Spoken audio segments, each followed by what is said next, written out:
Welcome to Inside the College. I'm Dr. Maggie McMenamin, president of Union College of Union County, New Jersey. My guest for today's episode is Senator Joseph Cryan from Union Township. He's not only a senator, but he's also the Grand Marshal of the Union County St. Patrick's Day Parade this year. Welcome, Senator Cryan. Maggie, thanks for having me. It's an honor to be here. We're thrilled to have you here finally on Inside the College, and now we get to learn a little bit about you, a lot about the parade, and maybe a little bit at the end about what's happening in Trenton. So let's start with you. When I talk to students, and I know many of our listeners, they want to know, how did you get to where you are now? So how did you get to be senator? Well, I've had the good fortune of the support of the people I serve, and I try to remember each and every day I work for 230,000 people of the 20th district, and along with 9 million plus people in the state of New Jersey. When you lose sight of that, that's when you, in my opinion, you lose sight of why you are and what you should be. That said, I started in politics. My dad was a sheriff in Essex County in the 1970s. Actually was a member of the Assembly in the 1960s as well. I did not know that. I always thought he was just a sheriff, but he was an assemblyman as well. He was an assemblyman, an undersheriff, and then a sheriff, which are three titles I've had the good fortune of holding in my life as well. So I grew up a little in a political family. But people say to me, you had politics in your blood, you did this. True story of why I ran is my first elective office I ran for was to be the municipal chairman of the Democratic Party in the Township of Union. And I ran for that because, and this is a true story, it's not the nicest, but I was coaching my son in a Little League game. All right. And my son was 9 or 10 years old with his oversized hat and his bat in his hand. And I was a member of the county committee, a district leader. And I was waiting to get my literature so that I could hand it out after the game. The guy who had the job left me waiting 45 minutes with my son. And it's one of those things, and I said to myself, if I ever get the chance here, I'll treat people better than this. And I had the opportunity. Things happened a couple of years later, along with a coalition of folks. I ran for the office. I had the good fortune of winning in a very close election, and not a nice election. In Union Township. In the Township of Union. I became municipal chairman. Had the opportunity to run for my first elective office, which was the State Assembly, in 2001, the year Jim McGreevey ran for governor. Redistricting in, as you know, in the state of New Jersey happens every 10 years with the census. It had changed the Township of Union from going to a district that literally extended as far as Cedar Grove and Essex County to being more combined with Union and Elizabeth. So I ran for State Assembly. I had to fight for that spot. And my advice to young people who want to be in politics is speak up for yourself. All right, as my grandmother used to say, speak up for yourself. Don't let anybody else speak for you. Don't be a wallflower. Don't be a wallflower. And you had to speak up for yourself for that. There was quite a bit of discussion about that seat, I'll simply say. And had the good fortune to win and was successful. And also had the great honor. I was an undersheriff in 2003. I worked with one of the greatest men I've ever met in politics, Sheriff Ralph Froelich. I remember him well. Loved this college and loved everything about it. The sheriff was like a second father to me. I was his undersheriff. I was his administrative undersheriff. I ran the business office, things like that. And when we lost the sheriff, I was the administrative undersheriff, which made me the acting sheriff, and I ran for that term. I had the honor of being the sheriff of Union County for 3 years. And then when the Senate seat seemed like a possibility in 2017, I spoke up for myself and had an opportunity to do so and have the great honor today of being the senator for the 20th district. So my advice to young people is know what you want, work for it, and be ready when the opportunity comes. So your district, the 20th legislative district, what municipalities in the county does that include? Sure. Today it includes 4, which is the Township of Union where I reside, the City of Elizabeth, Hillside, and Roselle. Because of redistricting and the fact it's a little bit late because the census was late, Hillside will transfer out in this election cycle, and we're fortunate enough to have the borough of Kenilworth. So it's 4 communities. We're lucky in the fact that it's compact. It's also one of the most diverse districts in the state of New Jersey, and it's the honor and the culture that brings it together. So it's a small district geographically, but very densely populated. Very densely populated, yes. And it brings with it, it has this, the majority of Newark Airport resides in the city of Elizabeth. the Port of Elizabeth is the economic engine not only for the state of New Jersey, but for the eastern region of the United States. It has significant transportation issues, and anybody who lives here knows you can get anywhere from anywhere in the 20th district. But that also brings congestion and life quality issues that come with it. So we meet the challenges we'd like to, and I'm fortunate enough to have that responsibility. I got to go back even further. Did you go to Union High School? I didn't. I grew up in Newark. I grew up in the Valesburg section in Newark. I went to Sacred Heart School, and I walked to Seton Hall Prep, all boys school in South Orange. In those days, Seton Hall Prep was on the campus of Seton Hall University. So we walked our 2 miles up and our 2 miles back. Uphill both ways? Uphill the way there, down on the way back. But that said, we moved to South Orange in my sophomore year or so and finished up at the prep. And where'd you go undergrad? I did my undergrad at Belmont Abbey College, which is a Benedictine school outside of North Carolina? North Carolina, Charlotte, North Carolina. It's in Belmont, North Carolina. So is that where you trace your love of UNC basketball? Absolutely. I was there for the Michael Jordan, Sam Perkins days. Got a chance to see those guys a few times, and I am devoted to the North Carolina Tar Heels basketball. I remember the first time we met, you practically spit when I mentioned Duke University. Terrible, terrible judgment. Terrible judgment then, terrible judgment now. So what did you major in? I majored in business. And what were you thinking about doing at that point? Were you thinking a career in public service or as elected official, or what did you want to do? Never thought about a career in public life. My intention at that point was to get a job in the private sector, which I did. I began my career in ITT Avionics in Clifton, New Jersey. As a matter of fact, we built the electronic countermeasure systems for the B-52. I was the project manager for that. We did the F-16 work with the ASPJ system and the Apache helicopter. We did jammers for those guys. So is that what you wanted to do when you were undergrad? You just knew you wanted to get into business, but you weren't sure which sector? Wasn't sure at all. I graduated in the middle of a recession in '83, so opportunities were hard to come by. I remember '83, high interest rates. 18%. I bought my first car. Oh, good grief. You know, needed a reliable car, and what could you do? So I had the opportunity to stay with ITT for 10 years, had defense contracts come and go, so was offered a significant position in Virginia, and my wife and I at the time chose not to relocate. Joined our family business. My family's been in the restaurant business since 1961, and maybe a few folks that have watched this might have had a pint or two at Cryan's along the way, and we appreciate your patronage if you were one of them.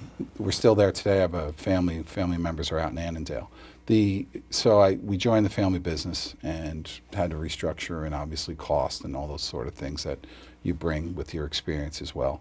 And then ultimately left that and became an undersheriff with Sheriff Froelich. Well, these are the kinds of questions that my students always ask. Sure. How did you get to where you were? So that's great. Thank you for that information. But let's transition. Let's talk about the greatest St. Patrick's Day parade in New Jersey. One that may one day rival New York. Who knows? I don't know. But I wish. We wish. Tell us about the origins of our parade, the Union County St. Patrick's Day Parade. Sure. The parade was founded, and our first parade was in 1997. We've had the honor of having some great folks lead us along the way, and certainly you know because you carry that legacy and the title, and we're one of the greatest Grand Marshals we've ever had. The parade was founded when a group of Irish organizations based here in Union County, groups like the Nugents, the Friendly Sons, the Irish American Society Union, came together and said, you know, we're the only county in the state that doesn't have a parade. Wow. And why is that? And we were always affiliated with the Newark Parade. But the discussion was had and the time was right to create our own. We've had 26 years since our first was in '97. We've had 26 years of success. We've been able to celebrate our heritage. We've had a few discussions along the way, shall I say, as well, but more than a few opportunities to celebrate our heritage together. The parade itself has grown over the years. It was a great honor to be the first chairman. I say to people today, no matter, and I've had the opportunity to be the state Democratic chairman, I've had the opportunity to be the majority leader of the General Assembly, won a few political fights. Hardest thing ever to do in politics was put together a St. Patrick's Day parade. I promise you, the Irish politics are as tough as any. I believe it. As the Grand Marshal in 2015, I can understand that totally. But you know, as the day comes, not only the celebration of your heritage, But when people are out and people are smiling, and not only that, but people are celebrating who they are, as long as with you celebrating who you are. That's what's so special about it. And I think it's one of the legacies of the parade. People come back year after year because they realize they're not only celebrating where they came from, they're also celebrating who they are today. In the spring of 2011, I attended my first Union County St. Patrick's Day parade. And I brought my mother with me. And we were both very impressed with the inclusivity of the parade, that so many different organizations, certainly every Irish organization in the county, but the parade committee seemed to welcome people from all walks of life. And as the Grand Marshal in 2015, which was, I have to say, one of the greatest honors of my life being selected, what impressed me about the committee and the people associated with the parade was their welcoming nature to individuals from other ethnic and racial groups. I think it's perhaps because we remember our immigrant heritage. I'd like to think so, and I think that's exactly right. You know, I tell this, first, we live in one of the most culturally diverse, ethnically diverse areas of the country, much less the state of New Jersey. So Union County's got that special bond. We all come together. Here's a story I like to tell folks about the parade, and hopefully it gives them a little bit of consideration. When I was a kid, when I was 5 or 6 years old, I used to stay with my sister at my uncle's house a bit on Carrigan Boulevard in Newark. My grandmother, along with my grandfather, who had then passed, hailed from County Donegal, Rathmullen, County Donegal, northern part of Ireland. Beautiful place. But every Sunday night, her sister, my Aunt Mary Ellen, would come over, and they would sit and just talk about the news. What did they hear from the old sod? Now, this is pre-internet, pre-phone. There were only 3 channels. Disney was on at 7 o'clock, and you had a big console TV. But we were kids, and we would sit on an ottoman and listen to them talk about their relatives, what they had heard, what letters they had received. And then they would sing songs, because it brought them of their homeland. In the Irish culture, a sing-song is just something that's special and admired. And maybe they might have a highball or two along the way and celebrate who they are and what they are. And that was Sunday night. And the story I like to tell is, for me, in parade day, I carry that voice. My grandmother's voice, which was one of the most beautiful voices I've ever heard. And whatever voice that is for you, no matter what culture you're from or no matter where you hail from, that voice, whatever it meant to you, whatever piece of that is, I hope you bring it, whether it's parade day or any other day, because it's a special time. The Union County St. Patrick's Day Parade Grand Marshal, Senator Joe Cryan, is our guest for today's episode. We'll be right back after these messages.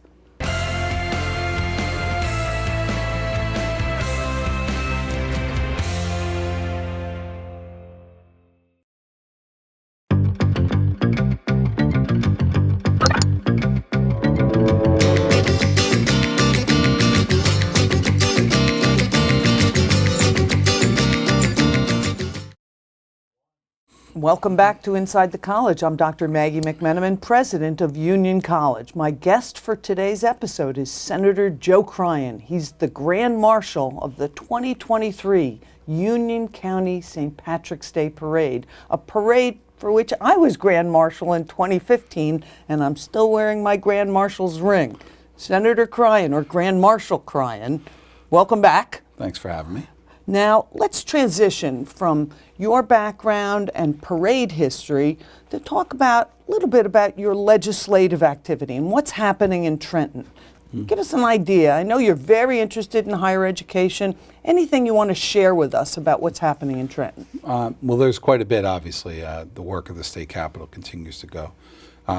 This season that we are talking about now is obviously we move into the budget season of the state, where we literally define the priorities of the state moving forward. One of the interesting proposals the governor's raised is accountability in higher education for performance.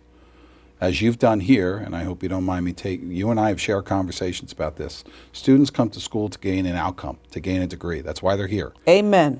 And the reality of this situation is that has not been a focus by enough leaders like yourself, I might say, someone who's actually doing it and making that a priority. I'm pleased in the governor's budget is that some of those formulas for higher education require more positive outcomes for students, hopefully in shorter periods of time.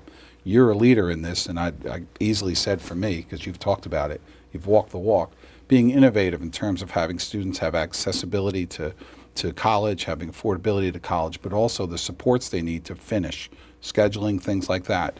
The governor's got some innovative proposals in there, and I'm looking forward to hopefully seeing those adapted. Higher education's in a crossroads in the state of New Jersey, from cost values to institutions that are very publicly known, and I hope I can say them: NJ, New Jersey City University, William Patterson University, Bloomfield College, and others that we know from being as part of the work that we do that are certainly going to face some fiscal jeopardy in the near future. It is time to define accountability in higher education, not just for student achievement, but for fiscal controls and responsibility for goals in the out years as well. I just got off a call with NSEKI, the Department of Ed group that really accredits accrediting agencies. And everyone across the country is talking really about Student Success 2.0. Student Success 1.0 was getting them to graduation, but 2.0 is ensuring that they get a job after graduation where they can support their families. That's our new focus, and we're hearing about that from the feds and from our accreditors. Do you think some of these new oversight proposals will help get to not just the graduation piece, but helping them get students into degrees that actually pay the bills? I think we've got more to do there. And I don't think, in all candor, I don't think the proposals as I've seen them so far actually address that strong enough. Look, you've moved here to innovative programs, partnerships with nursing, for example, partnerships in different areas that actually focus on what's needed out there in the workforce today. You know this as well as anybody. You've taken graduation rates from single digits to the high 30s that no one thought possible in this, not only in this county, but in this state. What's happened out, at least in my view, in higher education for far too much is institutions have decided they want to be all things to everyone. And they've lost their focus in terms of what there is.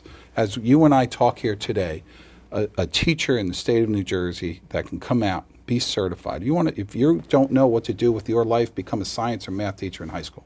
You will have a successful life, a career opportunity for you for the rest of your life. There's a significant shortage. People talk about what opportunities there are in terms of professional, and we are simply not doing enough to focus on those areas and needs and provide those opportunities, not just for the students, but for the people they serve and for the communities at large. And it's really lacking in government. I don't think the proposals are strong enough, Maggie, but I think we can get there. All right, we're focusing on trying to get students into more high-value degree programs, like teacher education, accounting, STEM fields. Thank you. And things of that nature. We know that students come here for a degree for an opportunity for economic and social mobility. So they get that by earning those high-value degrees. Do you see the state of New Jersey making investments in those kinds of programs? I do in some cases. We obviously did a bond issue a couple years ago in terms of STEM and some of those other things. And I will tell you, my day job, the one that supports the Cryan family bills, I am the executive director of the Middlesex County Utility Authority. I run a wastewater facility. I run the second largest wastewater facility in the state of New Jersey. I can't get an engineer. Can't get one. And think about that. And if you're not sure, again, about a career and you don't want to teach, be an engineer. Again, I promise you. And you know this, the backup on infrastructure and those sort of things for engineers is just incredibly high. So having leadership like yourself, and quite frankly, the accountability that comes to me on it as well, and targeting dollars to where they're needed for outcomes that matter is a challenge that we're going to have until this budget adoption. And then the follow-up. I'd like to see us in higher education take more of a role in terms of transforming. You don't just get to pick a degree as a student. You should be counseled. It should be discussed. It should follow your interests. It should make sure it's something that you also have a passion for. And you can do that with the right counseling, with the right opportunities, and hopefully we get to that point. Sometimes our students are awed by elected officials, so I'm hoping... I've never had that problem. Well, could you give some advice to the students who are watching this? You led this morning with some advice of speak up for yourself. Other things for students who maybe don't have your dad or your mom to who help push you along to achieve. Sometimes we are en loco parentis for our students, and we are the ones who tell them we believe in them and encourage them to go in different directions. give some advice to the students who are maybe looking for some guidance. Sure, I'll give you a couple. One is be prepared. I read the documents. I assure you that not everybody reads the documents. Not everybody, I don't always understand them. And by the way, speaking up for yourself means being able to raise your hand and saying, hey, what does this mean? I don't understand. I don't understand. I am mystified as to why people allow conversations to go forth when they don't understand what the meaning of it is, or read the next page of a book when they didn't understand the previous one. You've got to be able to have the courage to do it. Once you do it a few times, I promise you it'll help you the rest of your life. Be prepared. Most people are not prepared in this world. And the other, which I learned at ITT in the first job I started out at, there were a whole lot of folks that were starting out. I got to my desk at 5:15 every morning because my boss got there at 5:30. I made sure every morning he saw me first thing, all right, and no one else. And I didn't leave till he left. Stand up, show up, and do the job. And do the job. Work harder than the next person. Be prepared. You'll always do well in life. All right, that's great advice. That's fantastic advice. Now, how about for your Union Township and Hillside and Elizabeth residents, your constituents in LD20, if they have an issue or they need to reach out, they need help. And I know right now we have some students who we've directed to legislative offices. And given COVID and many of the state offices still aren't as open as maybe they should be, how do they reach out? How do they get help from you? Okay. First, we're there, and we're located at 985 Stuyvesant Avenue in Union. Are you in person? We're in person. Staff is there Monday through Friday. We answer the phone, and we check our messages on the weekend, and we answer email 24/7. We might have a little bit of insomnia along the way. And let's give you a couple things. Phone number, 908-624-0880, and email, sendcryan, SENCRYAN, at njleg.org. Come reach out for us. We love to hear from constituents, and we're here to help. What kind of issues should they go to your office for? I mean, passports? I used to get a lot of passports, and we had a great partnership with Senators Menendez and Booker and Congressman Payne, who would help us because it's a federal issue. Get a lot on property tax rebates, and while the anchor program deadline has passed, there are folks that'll still follow up. Did I get my check? PTR 1 is coming out. The governor's proposal for expanded senior freezes and the rest will all be part of that discussion. People get very intimidated. Let us do that for you. Good, because even my sister had some challenges, and I hooked her up with Senator Gopal in Monmouth County, and he took care of it. We couldn't get help for her. So it's the most rewarding thing you can do. I'll tell you a quick story, which I hope is okay. I had the honor as Democratic chairman to introduce Barack Obama as he was sitting president before John Corsine spoke. Wow. Great honor in front of 20,000 people. That same day in the morning, I had a lady who is in my district who I saw every morning in the diner. She was a server. Tell me about how she finally got her issues reconciled with NJ Seeds and could get her rent paid and her utility bills paid. What a relief it was. I ask people, what was the best part of that day? It wasn't even close. It was the lady who was resolved with her utility payment who could stay in her home. So it's not a burden for people to come to you for constituent services? It's an honor. It's an absolute honor, and we don't lose focus on that. We hear from residents and from students saying, they're a little timid or maybe a little reluctant, and we're encouraging them, but it's going to be helpful. I work for 230,000 people and 9,100,000 people. We work for everybody. You haven't forgotten why you're here and who you work for. My folks would never let that happen. My guest for today's episode has been Senator Joe Cryan from Union Township, New Jersey. He is the 2023 Grand Marshal of the Union County St. Patrick's Day Parade. Senator Cryan, it's an honor to be in the county with you, to work so closely with you. Thank you for your support and for being with us here this morning. Thanks for having me, and thanks for changing lives here, one life at a time in Union County at the college. You've made a real difference to people, and it shouldn't be noted. It shouldn't be lost. It's been seismic change here. Thanks for your leadership. We'll see you next month on Inside the College.